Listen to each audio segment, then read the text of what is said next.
Good morning, everyone. Could I ask everyone to take their seats? We're going to get started. Good morning and welcome to the 4th Global Gender 360 Summit. My name is Andrea Bertone. I'm the director of the Gender Department at FHI 360. And on behalf of our wonderful partners, USAID, Plan International USA, Men Engage Alliance, Social Development Direct, and George Washington University's Global Women's Institute, and in collaboration with the U.S. Department of State, the Millennium Challenge Corporation, and the United States Peace Corps, I would like to warmly welcome and thank you for joining us today on what promises to be a very engaging and dynamic 2 days. We are particularly excited that we were invited to be a side event of the White House Summit on Women, which happened yesterday, and a really amazing event.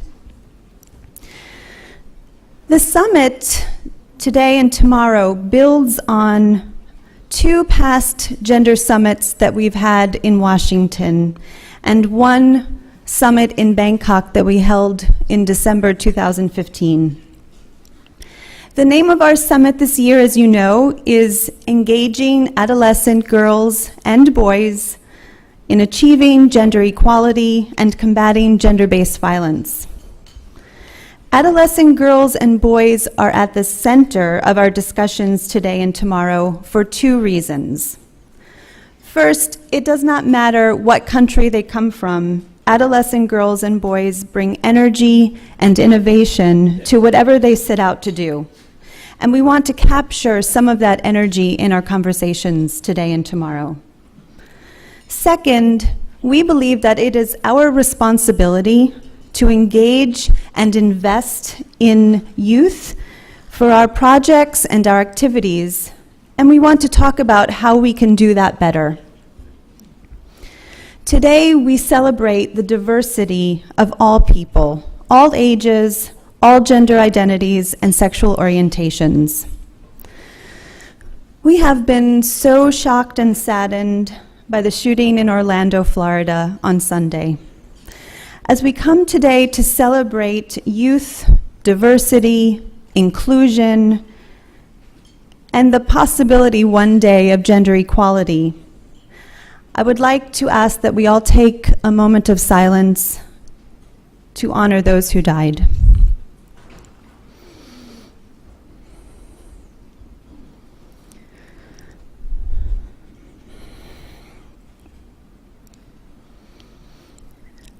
Let us think of their families and their friends, and let us be hopeful that some good will come out of the pain and the loss.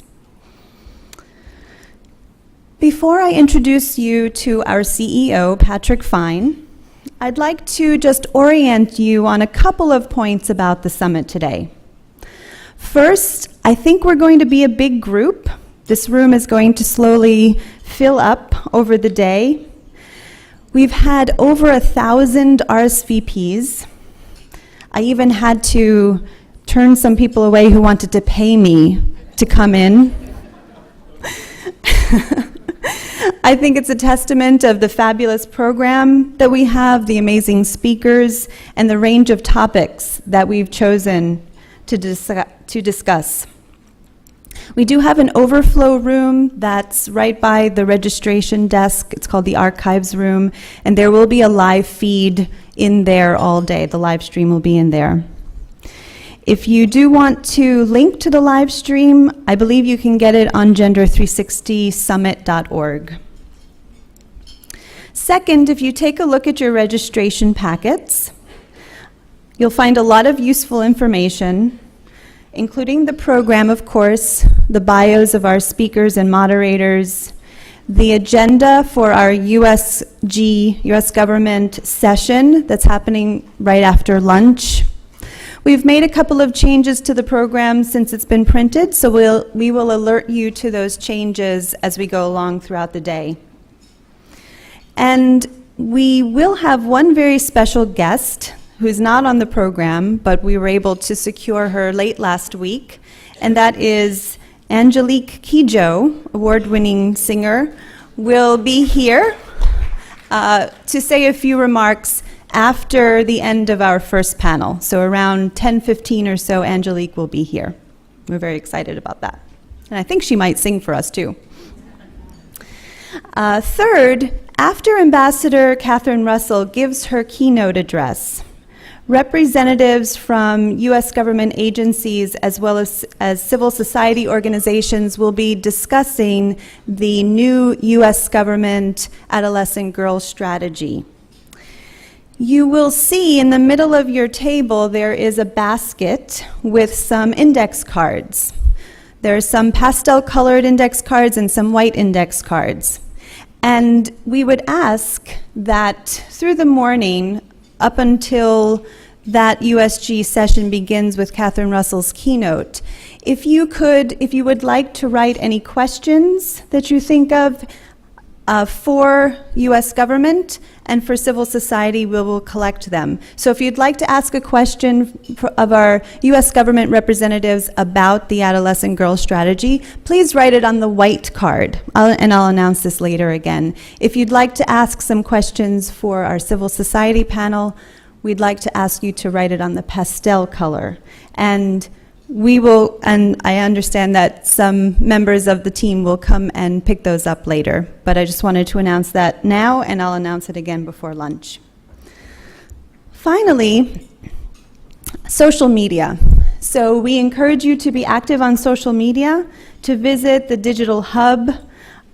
We have a hashtag for the event today. It's hashtag Gender360 Summit, and I think in your registration packet, there's a little orange card with more information about the social media.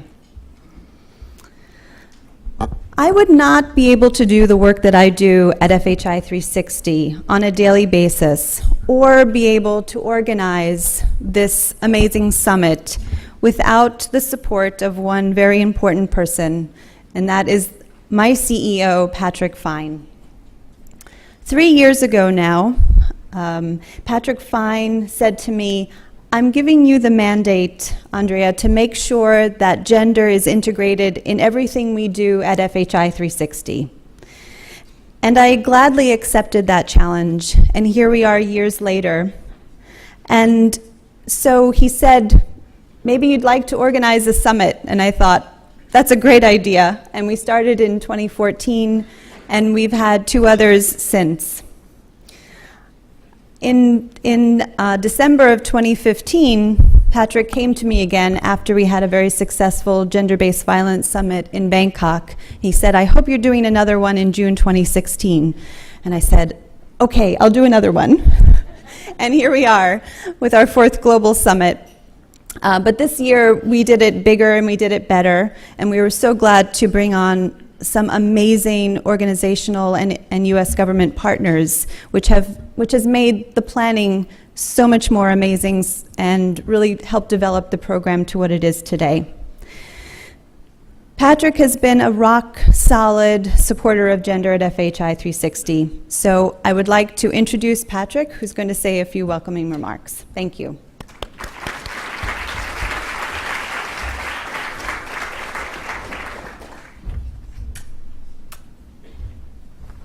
Well, good morning, everybody. It's great to see such a large and I hope energized group of folks for today's discussions. I noticed when Andrea came up and sort of called the room to attention that everybody got really quiet, and I thought, what a well-behaved group of people.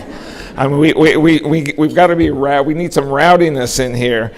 Even walking in this morning, I had 3 immediately stimulating, interesting conversations with folks. So I'm sure that's going to repeat itself all day.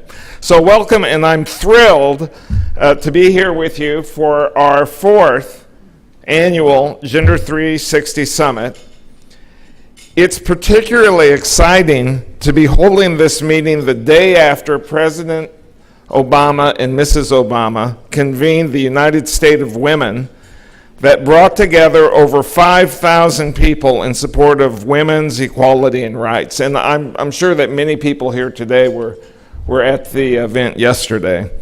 We're proud to be associated with that event as one of its official side events.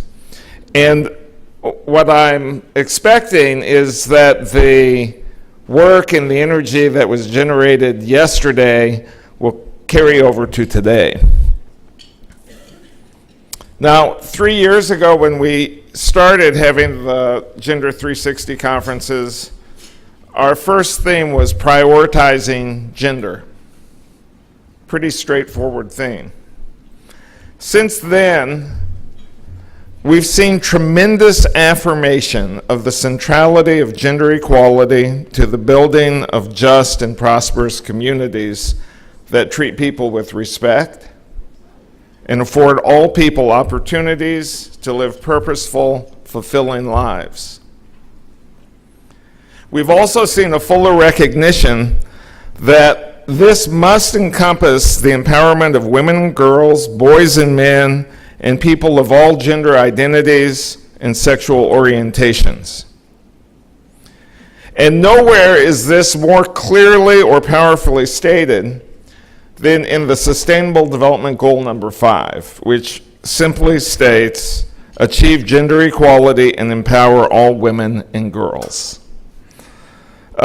Yesterday's meeting was a great affirmation of that goal. Now this year, as Andrea mentioned, our focus is on adolescent girls and boys. And there's 4 factors that led us to this theme. First, we've learned that boys and men must be part of the conversation if we're going to change social norms and entrenched behaviors that underlie gender inequality.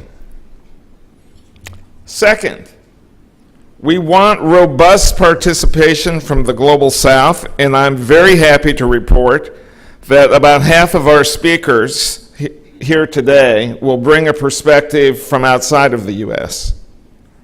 And I'm sure that's going to enrich our discussions. Third, we took to heart feedback we got in earlier conferences that we were too binary in our conversation about gender. So this year, we're integrating discussions by and about gender nonconforming youth, including transgender speakers and advocates.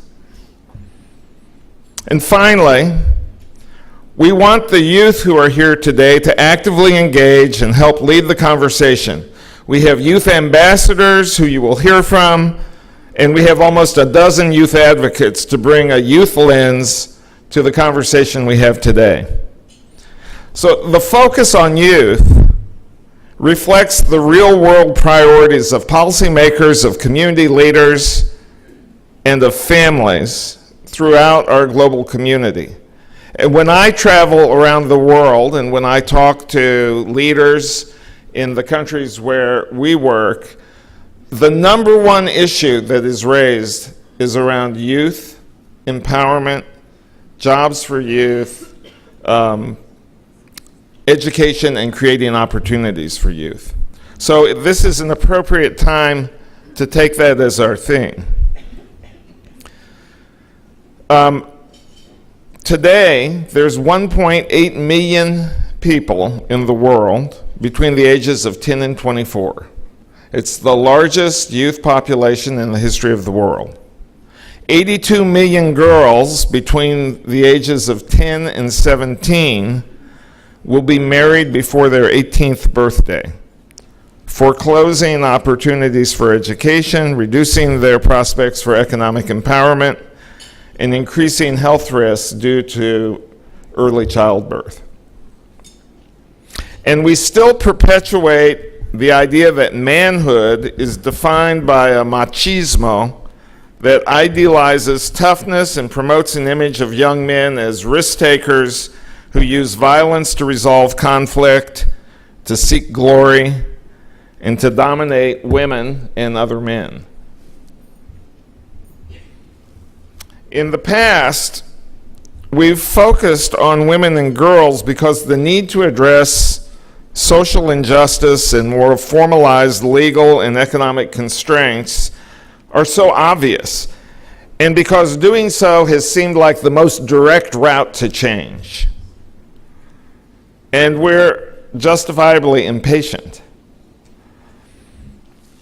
Today, there's a growing consensus that to effect real and lasting change in the power relations that shape our lives, we must pay attention to both boys and girls, women and men.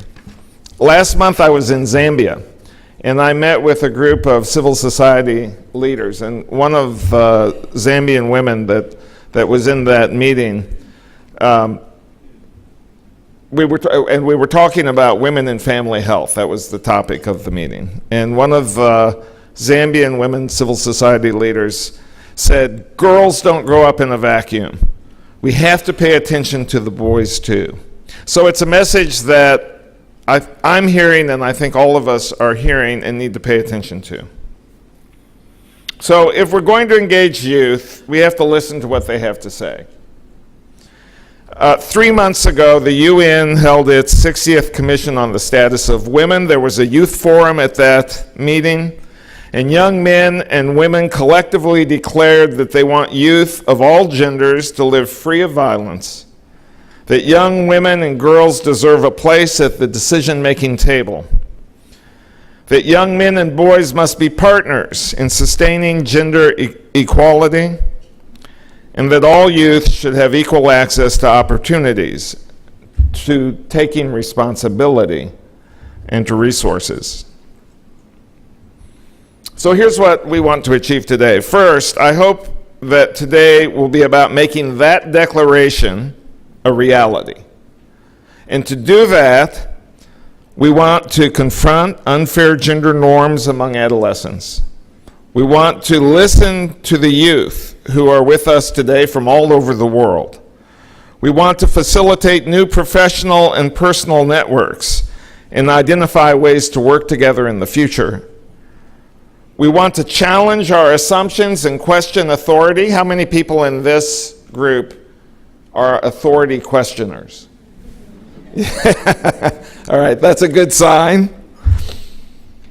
And we want the conversation to be stimulating and to be motivating and to be fun.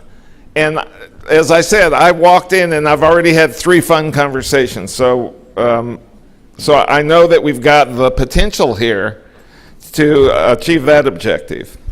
We have an amazing diversity of participants with us today.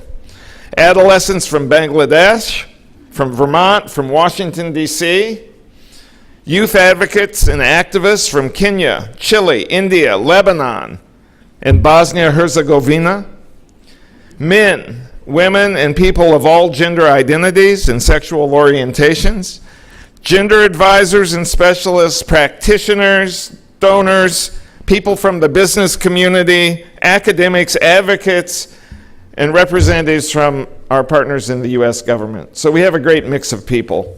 We've got the elements for a terrific conversation.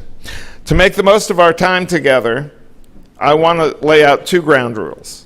First, if you're an adult, I guess I have to fess up to being one. If you're an adult, fully respect and include the youth and young adults who are participating here today. And if you're one of the youth participants, then please participate. Speak up, challenge, question authority. We need you. And whoever you are, let's create a safe space for candid conversation, and let's not hesitate to touch the sensitive issues. So at FHI 360, we've found this annual summit to be enormously useful in terms of generating ideas, forging alliances, energizing our own work around issues of gender equality.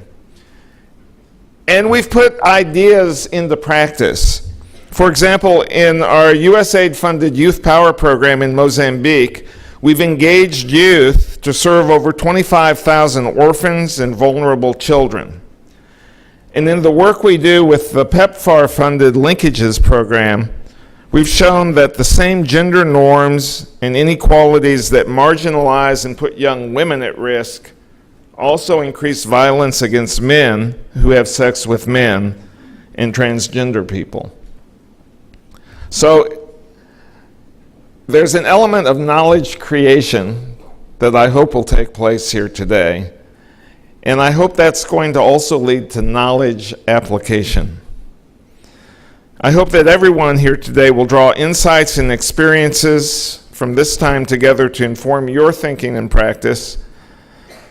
And finally, I want to close by thanking our sponsors, the U.S. Agency for International Development, the U.S. Department of State, Peace Corps, the Millennium Challenge Corporation, and I realized as I thought of our co-sponsors that I've worked at one time or another for every one of those groups.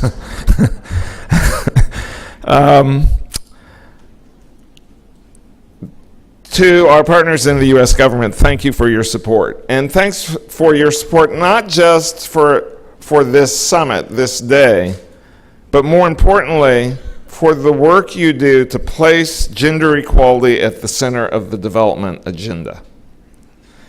I want to thank Plan International USA, Tessie San Martin. I saw you earlier. Tessie, thank you. Thank you for making it possible for 3 of today's youth ambassadors to participate.